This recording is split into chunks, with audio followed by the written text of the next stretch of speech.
段消息继续来看，民众党的党主席黄国昌防指控饲狗仔队军中偷翕到特定的政治人物。民进党的立委林策英讲，包括鸿海的创办人郭台铭，拢捌互对过。黄国昌回应讲，无事实根据。除了郭台铭，是毋是嘛有对过郭文铁的？早起郭文铁到法院来开庭，黄国昌就对立伊的后壁。郭文铁是普文滚生笑，替黄国昌来讲话，讲伊竟然真正互黄国昌甲军中了。民报伫2023年8月独家报道，亚康当时有意思要选总统的郭台铭，私底下拜会加纳日北关系大坝建设集团的董事长洪春谦。洪春谦甲公司的高层陪点郭台铭，甲国民党中常委罗家贤的边仔。双方超会面1点钟，写这篇报道的人，都是用假名肖依依的记者谢幸温。请问郭台铭的不公开行程的独家，如果不是黄国昌的狗仔政治跟监集团，哪里可以有这样的行程给你到《民报》去写独家？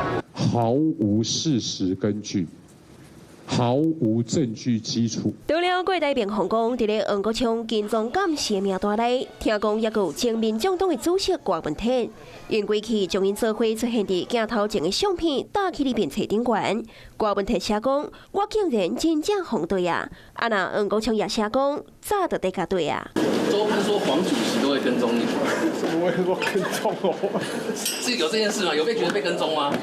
是讲黄国昌坚持协会是亚康备案，将来无受过任何好处。不过，因的薪水是对倒来。根据另外立委林楚英的估计，谢幸温捌伫咧潘明安因兜做车位工干事，半年就爱开20万起跳。金钟偷翕人力上无爱2个人一组，估计半当规组的成本都爱125万。这绝对不是一个记者有在调负担的。那呢背后的金数到底是啥？这种大规模、大成本的非法跟监，根本不是光靠斗内直播就可以养得起的。就请黄国昌站出来讲清楚，不要总是面对记者就问 A 答 B。你是希望他们被标定、被黑到断手断脚吗？面对薪水的问题，黄国昌无正面回应，也互金钟感谢红坡继续传销。Hello， 大家好，我是林依文。想要抢先掌握最及时的新闻资讯吗？赶快订阅、按赞、开启小铃铛，锁定华视新闻的 YouTube 频道。